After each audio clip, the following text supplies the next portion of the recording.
بسم الله الرحمن الرحيم. بسم الله الرحمن الرحيم. الحمد لله وكفى وسلام على عباده الذين اصطفى. أما بعد فأعوذ بالله من الشيطان الرجيم. بسم الله الرحمن الرحيم. يا أيها الرسل كلوا من الطيبات واعملوا صالحا. سبحان ربك رب العزة عما يصفون وسلام على المرسلين والحمد لله رب العالمين. اللهم صل على سيدنا ومولانا محمد وعلى آل سيدنا ومولانا محمد وبارك وسلم.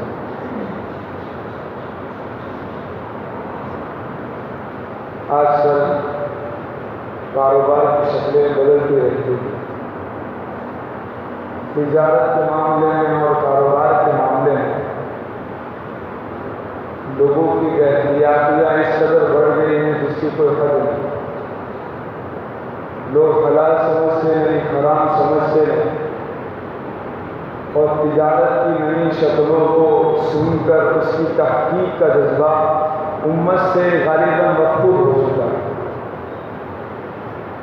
مال کی فراوانی اور مال کی محبت اسباب کو گھروں میں پیدا کرنے کی کوشش کا اثر یہ ہوا ہے کہ حلال اور حرام کی تمیز امت بھول چکی ہے. ظاہر سی بات ہے کہ جس آدمی کی آمدنی حرام کی ہوگی، جس کا ذریعہ معاش حرام کا ہوگا، اس کی نہ عبادت قبول، نہ حج قبول، نہ عمرہ قبول. دعائیں مانگے تو دعاؤں میں کوئی اثر نہیں. وَمَطْعَمُهُ حَرَامٌ وَمَشْرَبُهُ حَرَامٌ وَمَلْبَسُهُ حَرَامٌ فَأَنَّىٰ يُسْتَجَابُ لَهُ. جس کا کھانا حرام کا ہو، جس کا پینا حرام کا ہو، جس کا لباس حرام کا ہو، فَأَنَّىٰ يُسْتَجَابُ لَهُ. پھر دعا کیسے قبول ہوگی؟ دیکھیے اللہ تعالیٰ شانہ نے حکم پیغمبروں کو دیا. یا ایھا الرسول، کس بات کا حکم دیا؟ پیغمبر سے بڑھ کر کوئی متقی ہو سکتا ہے؟ پیغمبر سے بڑھ کر کوئی اللہ کا مقرب ہو سکتا ہے؟ کتنا تقویٰ پیغمبروں میں ہوتا ہے. اہل سنت و جماعت کا عقیدہ ہے کہ انبیاء معصوم ہیں. چھوٹے بڑے گناہ سے اللہ تعالیٰ نے ان کی حفاظت فرمائی ہے.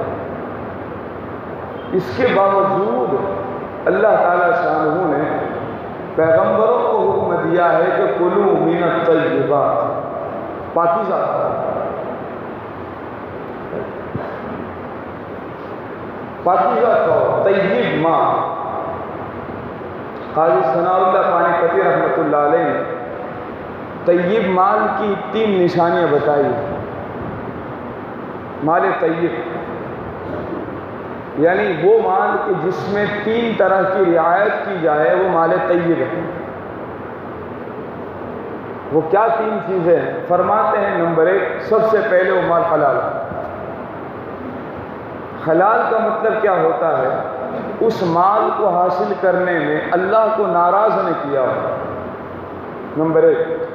نمبر 2، کسی کا مال ضائع نہ کیا ہو، کسی کا حق برباد نہ کیا ہو. 2 چیزیں ہیں، اللہ کے حق کو ضائع نہ کیا ہو، بندے کے حق کو ضائع نہ کیا ہو. مال حلال. دوسری چیز، وہ مال صافی ہو. صافی کا مطلب کیا ہوتا ہے کہ جب آدمی اس مال کو استعمال کرے تو دل میں اللہ تعالیٰ کا خیر نکل جائے، انوارات کی بارش ہو، اللہ کے سوا دل میں کچھ نہ رہے. ایک اللہ کی نافرمانی کا جذبہ اس دل میں پیدا نہ ہو. یہ صافی کا مطلب ہوتا ہے. اور نمبر 3، وہ مال قوام بھی ہو. قوام کا مطلب یہ ہوتا ہے کہ اس مال کے حاصل کرنے کے بعد حرام لذتیں حاصل کرنے کا جذبہ انسان میں پیدا ہو. تین چیزیں ہیں۔ بہرحال یہ قاضی ثناءاللہ پانی پتی رحمۃ اللہ علیہ کی تحقیق ہے۔ بس ہم لوگوں کو یہی سمجھنا ہے کہ مال حلال ہونا چاہیے، ذریعہ آمدنی، ذریعہ معاش مال مجھ تک پہنچا ہے تو وہ حلال طریقے سے مجھ تک پہنچائے یا حرام طریقے سے۔ کاروبار کی یہ شکل میری جائز ہے یا جائز نہیں ہے، اس کی تحقیق۔ مال حلال کے اثرات انسان کی اپنی زندگی میں بڑے اچھے پڑتے ہیں۔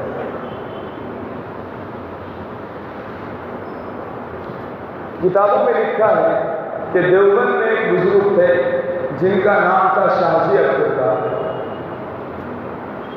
کاروبار ان کا سیدھا سادہ تھا، جنگلوں میں وہ گھاس کاٹ کر لاتے اور اس کو فروخت کرتے بیچتے تھے، یہ ان کا کاروبار تھا۔ اور پورے سال کے لیے اس گھاس کی گٹھڑی کی جو قیمت ہے 6 پیسے مقرر ہے، سال بھر 12 میں ایک ہی قیمت، نہ گھٹتی نہ بڑھتی، 6 پیسے سے نہ زیادہ لیتے نہ اس سے کم لیتے۔ دیوبند میں لوگوں کا یہ مزاج بنا ہوا تھا، گھاس بیچنے والے بہت زیادہ تھے، لوگ بیٹھا کرتے تھے چوراہوں پر اپنی گٹھیاں لے کر، لیکن دیوبند کے رہنے والے ہر انسان کا اندر کا یہ جذبہ ہوتا تھا کہ میں گھاس سب سے پہلے شاہ جی کی خریدوں۔ ظاہر سی بات ہے کہ خریدار بڑھ جاتے، مال کم پڑتا ہے تو لوگ لپکتے۔ جیسے ہی دیکھا کہ شاہ جی آ رہے ہیں تو سیدھا جس بندے کا ہاتھ سب سے پہلے اس گھاس پر پڑ گیا وہ گھاس اس کی 6 پیسے میں خریدتے۔ اب حضرت کا مزاج یہ تھا کہ 6 پیسے اس گھاس کی ایک گٹھڑی کے ملے، 2 پیسوں کا صدقہ تو اسی وقت نکال دیتے۔ اب 4 پیسے باقی رہے، 2 پیسوں میں اپنے گھر کا پورا خرچہ نکال دیا اور باقی 2 پیسے کو جمع کرتے ذخیرہ۔ اور جب 15-20 پیسوں تک ہو جاتا تو دیوبند کے علماء کی دعوت فرماتے ہیں، اور علماء میں کون؟ حضرت گنگوہی رحمۃ اللہ علیہ، حضرت مولانا قاسم صاحب نانوتوی رحمۃ اللہ علیہ، مولانا یعقوب صاحب نانوتوی رحمۃ اللہ علیہ، ان دونوں بڑے بڑے بزرگان دین علماء کرام کی دعوت فرماتے ہیں۔ مولانا یعقوب صاحب رحمۃ اللہ علیہ فرماتے ہیں جب ہم کھانا کھانے کے لیے شاہ جی کے وہاں جاتے ہیں اور کھاتے تو اس کھانے کے نور کا اثر 40 دن تک قلب میں محسوس ہوتا ہے، اور نور کی ایک کیفیت تھی کہ اندر سے جذبہ بار بار پیدا ہوتا، میں 2 رکعت پڑھ لوں، میں تہجد پڑھ لوں، میں اوابین پڑھ لوں، میں قرآن کی تلاوت کر لوں، میں فلانی 2 رکعت پڑھ لوں، میں فلانا عمل کروں، میں فلانا عمل کروں۔ یہ دل میں نورانیت کا اثر ہے، آدمی میں اعمال کا جذبہ پیدا ہو جانا، اعمال کی کیفیت کا پیدا ہو جانا، یہ اندر دل میں نور ہونے کی نشان ہے۔ اور جب دل میں نور نہیں ہوتا، دل میں معصیتوں کا، رزق حرام کی ظلمتیں ہوتی ہیں، اس قلب میں ذرہ برابر نیکی کا اثر پیدا نہیں ہوتا۔ اور اگر رسمی طور پر، رواجی طور پر، لوگوں کو منہ دکھانے کے طور پر مسجد میں اگر آ بھی گیا، دل میں بے قراری رہتی ہے کہ کب مسجد سے بھاگوں۔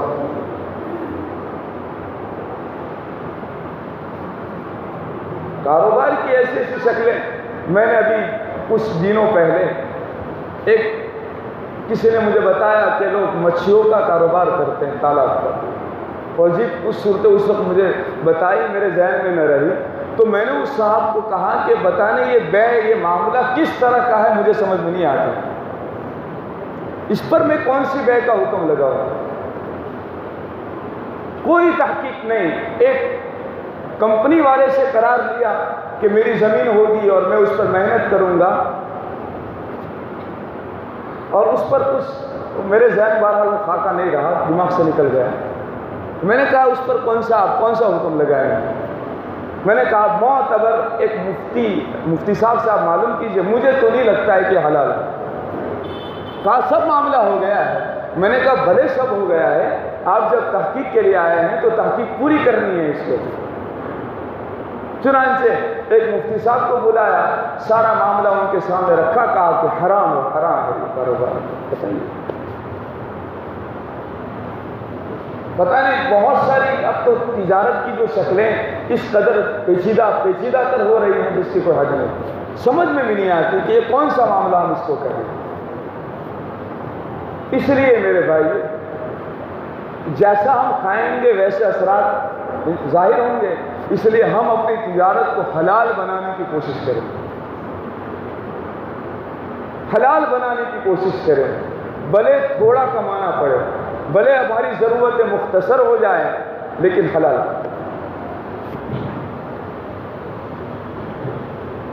حضرت جمعہ الیاس صاحب رحمۃ اللہ علیہ کے والد محترم مولانا اسماعیل صاحب،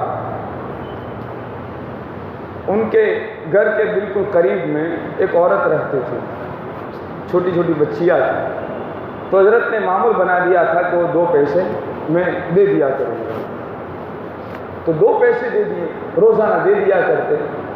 وہ عورت بھی بڑی نیک تھی، وہ جمع کرتی تھی۔ ایک مرتبہ ایسا ہوا اور وہ روزانہ جو ہے وہ تیل استعمال کے لیے منگواتی، اس کو سر پر لگاتی، کھانوں میں ڈالتی، اس طرح۔ تو ایک مرتبہ وہ تیل جو منگوایا، وہ تیل میں اتنی برکت ہوئی کہ ہفتہ چلنے کے بجائے وہ ہفتے سے بھی آگے نکل گئے، لیکن تیل جھونکا تو پڑا۔ تو وہ حیران ہو گئے، اپنی بچی سے پوچھنے لگی کہ پتہ نہیں آج کیا ہوا ہے، تیل ختم ہی نہیں ہو رہا ہے، حالانکہ اس ہفتے میں تو ہم نے تیل کا استعمال بڑھا دیا، تو کم ہو جانا چاہیے، پورا ہو جانا چاہیے۔ تو بچی نے بھی کہا کہ میں بھی برابر جس طرح ہفتے میں جتنی مرتبہ لاتے ہیں اتنا ہی لائی ہوں، زیادہ تو میں لائی نہیں۔ تو پھر اس کی ماں نے اس سے پوچھا کہ اچھا پیسے کہاں سے آپ نے لیے تھے؟ کہا وہ طاقتی میں پیسے پڑے تھے وہی۔ ارے واہ، وہ تو مولوی جی کے پیسے ہیں جو مجھے ہر روزانہ 2 پیسے دیا کرتے تھے، اور میں نے اپنے کفن دفن کے لیے میں نے اس کو خرچے کے طور پر جمع کر رکھا ہے، اتنے برکتی پیسے تم لے کر گئے۔ بہرحال اس مال کا اثر یہ ہے کہ وہ تیل ختم ہونے کا نام نہیں دیتا، تو پیسے کم ہوں گے، اللہ پاک اس میں ایسی برکتیں ڈال دے گا۔ دیکھیے رزق حرام بڑھ گیا، الجھنیں بڑھ گئی، خرچے بڑھ گئے، ٹینشن بڑھ گئے، دماغی الجھنیں بڑھ گئیں، اور لوگ قرضوں میں جا رہے ہیں جس کی کوئی حد نہیں۔ اللہ تعالی ہم سب کی حفاظت فرمائے، کوشش کرے، السعی منا والاتمام من اللہ، کوشش ہمارے طرف سے ہو، اللہ تعالیٰ پورا کرنے والا ہے۔ آدمی کے دل میں رزق حلال کمانے کا جذبہ ہونا ہی چاہیے، ہونا چاہیے۔ بہت ساری باتیں یاد آ رہی ہیں، وقت بھی مختصر ہے۔